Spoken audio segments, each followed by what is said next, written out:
And welcome everybody to Lyndhurst Community News. Today is Wednesday, January 15th, and this is episode 79. And I'm Brian Haggerty, your host. Now don't forget, any news that you may have from your school, your sport, your church, your organization, whatever it may be, birthdays and anniversaries of note, make sure that you send them in to us at lyndhurstcommunitynews@gmail.com. Check the description box below for that email address, as well as any other contact information that we mention here on this podcast. All right, so hope everybody had a great week. We are already halfway through January, which is quite amazing. Now, there's not much news to report this week. You know, it's wintertime. If you missed last week's episode, I talked about all the upcoming events that are happening from the Mount Carmel Church. Two different dinner dances taking place, one casino night. Another one is also a benefit for the Boy Scouts and the Girl Scouts on the Valentine's dinner coming up. So if you want information on either of those, make sure to listen to last week's episode. I figured this week I will use some of this spare time to explain about our local form of government. After all, we do have an election coming up in May. And I know that new people who've moved into town are not used to our form of government. So I want to get into that into some detail so you have an understanding of it. But I've also realized that many people who've been here for many years, or maybe their whole lives, don't totally understand our form of government. So I'm going to get into that in a little bit. But first, we do have some sports to get into. So let's see. Last week, the bowling team beat Weehawken 7-0. And yesterday, they went on to beat Wallington 7-0 as well, and also Woodridge 7-0. So 7 seems to be their lucky number. We have a great bowling team, by the way, folks. They do well every year, so congratulations to the bowlers. And the wrestling team beat Beckton 39-30. In basketball, the girls' team defeated Harrison 45-29. And the boys' team also beat Harrison 88-55, improving their record of 6-6. And our swim teams have also been racking up some great wins this year, with the boys' team beating Weehawken 104-39, and the girls also beating Weehawken 120-32. So a great week for sports. Congratulations to all of our athletes and coaches for all their hard work and dedication and making us always Lyndhurst proud. Now, don't forget, this Sunday at the American Legion in Lyndhurst, we are going to be having our monthly scholarship breakfast from 9 to 11 a.m., where for $10, and where can you get a breakfast for $10, folks? For $10, you can get your choice of scrambled egg, not even your choice. You'll get scrambled eggs, pancakes, a choice of Taylor ham or sausage, but you'll also get hash browns, as well as toast, coffee, tea, and orange juice. And remember, this helps to support the scholarships that the American Legion gives out to graduating Lyndhurst seniors. I don't know where you're going to get breakfast for $10, but you can dine in or take it out. So come on down this Sunday, 9 to 11 a.m. All right, I'd also like to congratulate a very dear friend of mine and a friend to many people in town, very well-known, very active civic member of our community, Joseph Shinnick. And he was recognized on Tuesday night by Mayor Jan Giarusso and the Board of Commissioners for his 9 years of dedicated service to the Lyndhurst Municipal Alliance. Now, Joe served as a coordinator of the organization since its inception in 2016. And he recently stepped down from his post early last year to pursue other civic opportunities. Joe is very active as well in this town, and many of you know him. Now, because of his efforts throughout the years, students, residents, seniors, and veterans alike have all benefited from the drug, alcohol, and mental health awareness presentations that he has brought to the Lyndhurst community. The Lyndhurst Municipal Alliance wishes Joe and his family all the best in his future endeavors. So congratulations, Joe. Wonderful work as always. All right, now this is not going to be the last thing I'm going to speak about. I actually have something very interesting to talk about at the end, but I want to talk about the fact that coming up this May, the second Tuesday of May of 2025, will be our once every 4-year municipal commission election, Board of Commissioners. Now, unlike most communities, Lyndhurst is one of the very few communities left, Nutley's also one, as is Hackensack, who has what's called a commission form of government. That is completely different from the mayor and council form of government that many people are used to. Now, for one thing, our form of government is nonpartisan, meaning you don't declare yourself a Republican or a Democrat. And that's a good thing, folks, because do we really need, does it matter whether you're a Republican or a Democrat when it comes to picking up your garbage, keeping your town safe and clean, controlling spending? Well, maybe it does to some people. But we don't need more political battles going on between parties, because in a township, what really matters are the quality of life issues that we all have, as well as keeping our tax rate important is very well. But so the difference between a mayor and council and a board of commissioners, and there are several differences. In a mayor and council form of government, the people directly elect the mayor and then, of course, elect council people. However, in that form of government, the mayor and council people are generally legislators, meaning all they do is vote to either pass the budget or to pass ordinances. In this form of government, we have 5 positions. So 5 people are elected every 4 years to the Board of Commissioners. Now, commissioners are both legislative as well as executive, have authority in that way. Executive and legislative authority, meaning that, yes, they pass the budget, yes, they pass ordinances, but each commissioner is the executive in charge of his or her department. So we have 5 departments under the state statute, which is the Walsh Act from 1913, I believe, or 1914.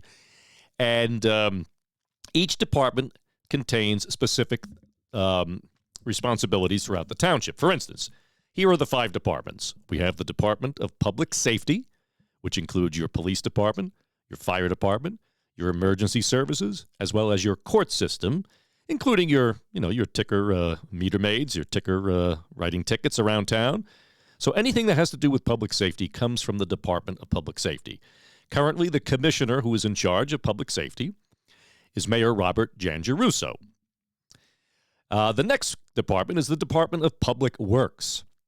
Now, under that department comes the responsibility of the roads, the sewers, the water department, garbage pickup, recycling, the shade trees on our sidewalks, as well as engineering.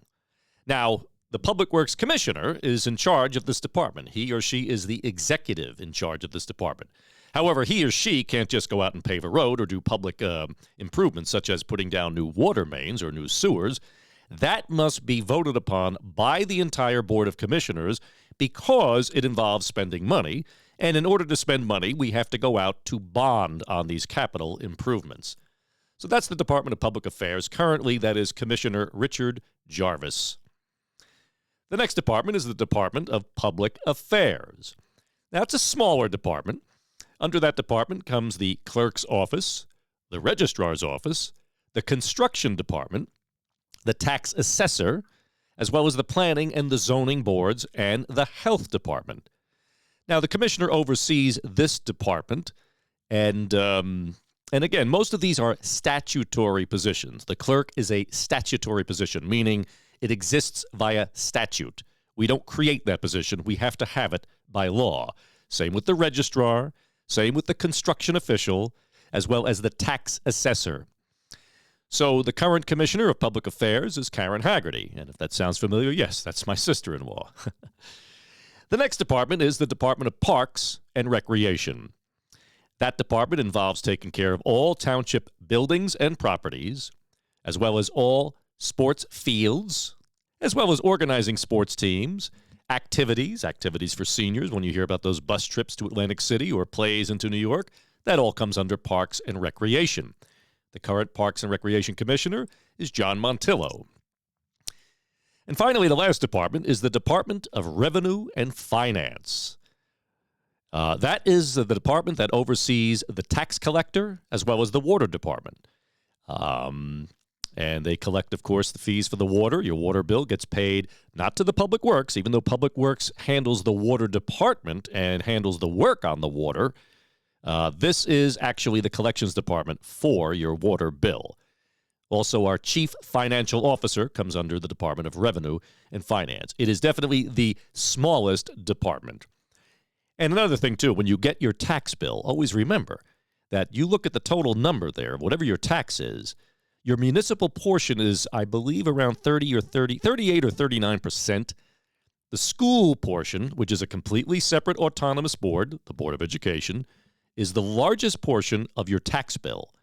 And finally, the smallest portion, which has been growing over the years, but is the county portion of your tax bill. However, it is the Department of Revenue and Finance within the township who is responsible for levying and collecting the taxes owed for these various departments. So as I said, you have 5 seats. And you don't run for mayor in Lyndhurst. I know a lot of people, I keep hearing people say, do you know anybody who's running for mayor? I said, well, you don't run for mayor in Lyndhurst. Not under the commission form of government. So you may ask, well, how is the mayor elected? Well, he or she is elected among the commissioners. Now, generally, this is decided ahead of time. Let's say you have 2 tickets, each with 5 candidates running for office. If one ticket were to win 3 candidates and another ticket were to win 2, well, the ticket which won 3 now has the majority vote, and among them will choose the mayor. And the mayor can vote for him or herself, as well as 2 other votes. That's all you need is 3 out of 5 votes, and you're the mayor. Now, generally, the mayor is the leader. The mayor generally leads the ticket. It's usually the name at the top, and that's generally how that works out. And everybody kind of knows that moving into it. Now, Nutley, who also has commission government, sometimes does something different. They have a tradition there where the highest vote getter automatically becomes the mayor.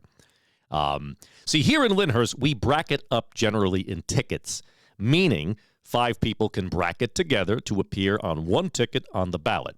You don't have to do that. You can run as an independent. You can run a ticket of 2, 3, or even 4. In Nutley, however, they generally run as independents, and the high vote getter is, in their tradition, the one who becomes the mayor. Now, that is not under the statute. That's not under the Walsh Act. Under the Walsh Act, the only way to become mayor is to be elected among the Board of Commissioners in a majority of a 3-2 or a 4-1 or a 5-0 vote. That's generally the way it's done. And the mayor generally chairs the meetings and signs the budget, and also makes appointments to the various boards in town, whether it be the Board of Adjustment, the Zoning Board, the Library Board, the Health Board. The mayor will make the appointment, but the people appointed by the mayor must be approved by the Board of Commissioners. And again, we have these elections once every 4 years, and they are nonpartisan. Now, the clerk has announced in the beginning of the year that petitions to run for office are now available.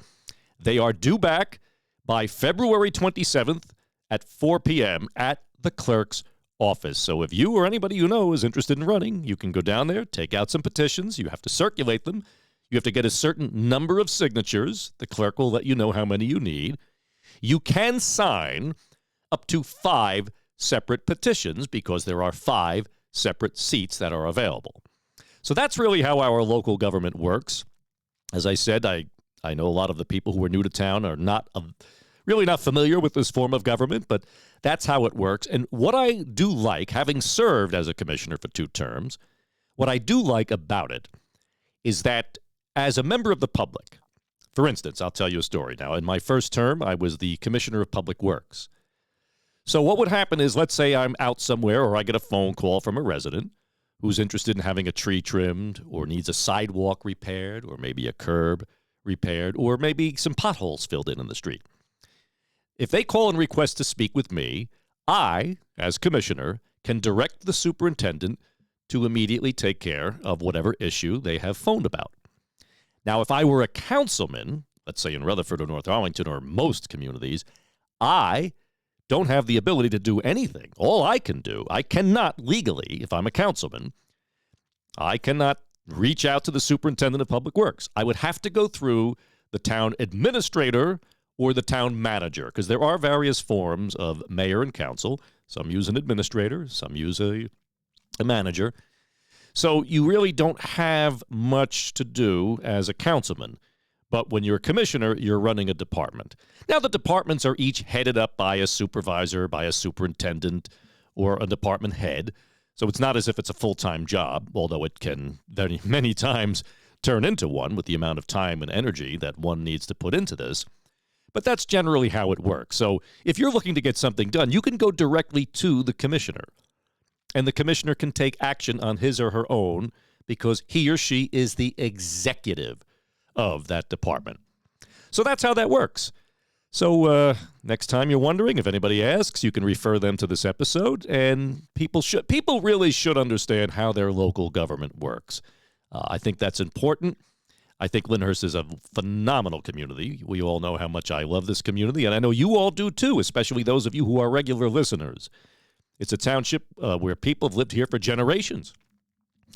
But as I always say, we like to reach out to the newer people in town because it's their town too, and it's important to keep that sense of community going that we have always had. Now, of course, election seasons come, and we call it the silly season, and rumors and all sorts of things start playing out. But generally, the average person doesn't know anything about that. They don't get involved, and rightfully so. It's really just among the insiders where all the nonsense begins. But we call it the silly season, and of course, the silly season is here.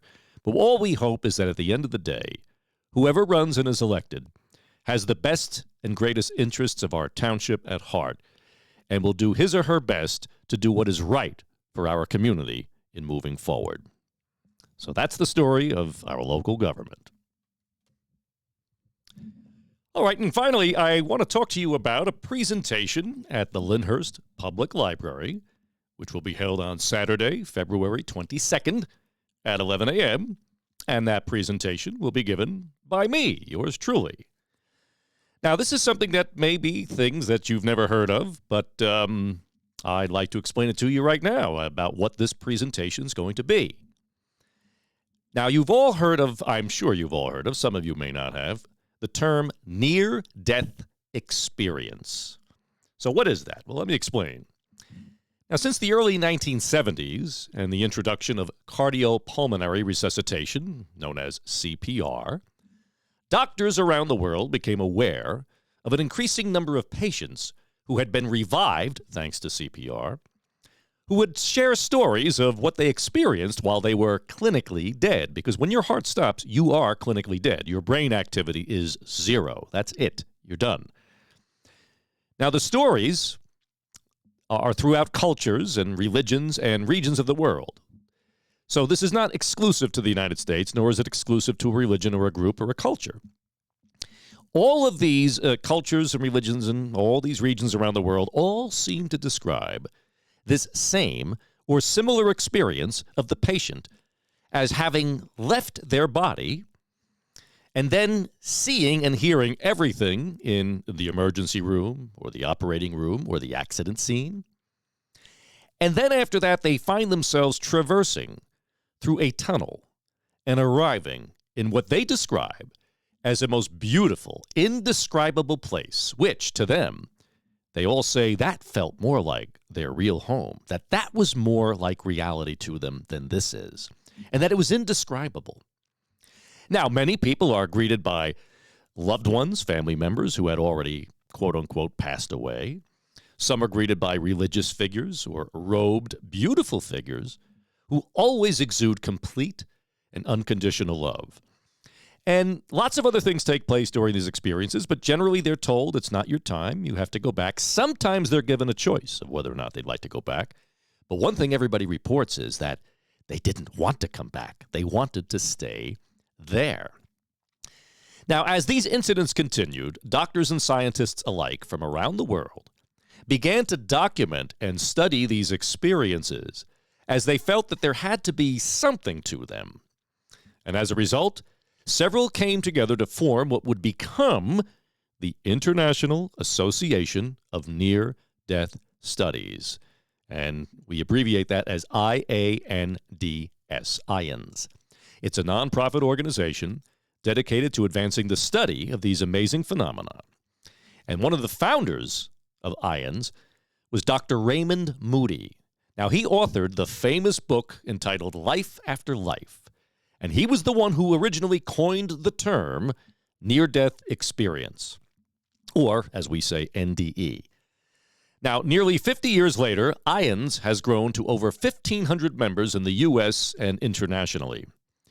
In addition to the study of NDEs, the organization also strives to work toward the deeper, greater meaning of the eternal nature of our soul, as well as the ramifications of these experiences, which number in the millions.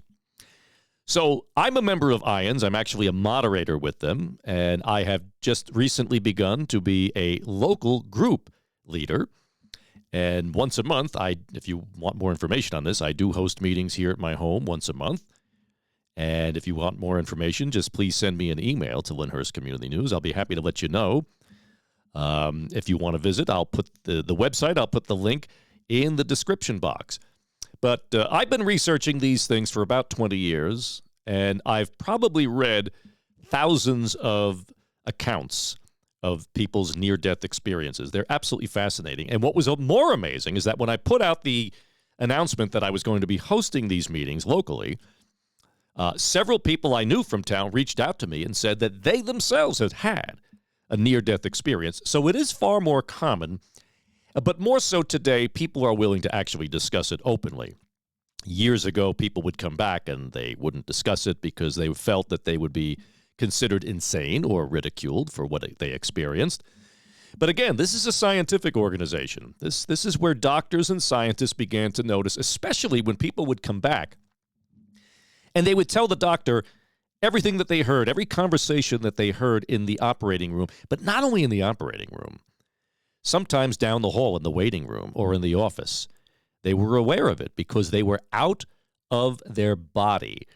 And when they came back and would begin to tell the doctors and repeat to them what they heard, the doctors would be astonished, saying, well, that's impossible. You could not have heard that. First of all, A, you were dead, or B, because someone might say, well, maybe they did hear them. They were in the same room. Well, not if they were down the hall, not if they were in other locations. So this certainly opened up the doctor's eyes. And this is worth looking into, folks, because after all, we all wonder about our what's going to happen to us. Are we eternal? Are we going somewhere after this physical body expires? So I find this fascinating, and this is why I got involved, and this is why now I'm doing presentations. So I'll be doing that presentation at the Lyndhurst Library, again, Saturday, February 22nd at 11 a.m. I'll do about an hour presentation, and then we'll keep it open for about a half an hour for questions and answers. So if you'd like to come, mark your calendar. If you are really fascinated in this, or if you had an NDE. Now, I've never had an NDE. You don't have to have had an NDE to be interested in this subject. So if you're interested in being part of our monthly meetup groups, send me a message and I'll give you the information. All right, so that's about it for this week, folks. I hope you enjoyed all this information. Again, if you have any comments, please leave them below. Anything to report on the news, please send it in to us at lyndhurstcommunitynews@gmail.com. And as I remind you every week, the fire department always says make sure your smoke detectors and your CO detectors are new. Make sure the batteries are working. We've had many house fires in this town. We lost somebody because they didn't have a smoke detector. So please make sure that, and remember that we have a volunteer fire department who cares a great deal about you to rush out in the middle of the night without pay to help put your fire out and save your life. So until then, remember, a community is not its roads, bridges, it's not its houses, it is its people. Get to know your neighbors, check on your elderly neighbors. Let's continue to make Lyndhurst the wonderful community it always has been, and it always will be. God bless you, and God bless Lyndhurst. See you next week, folks.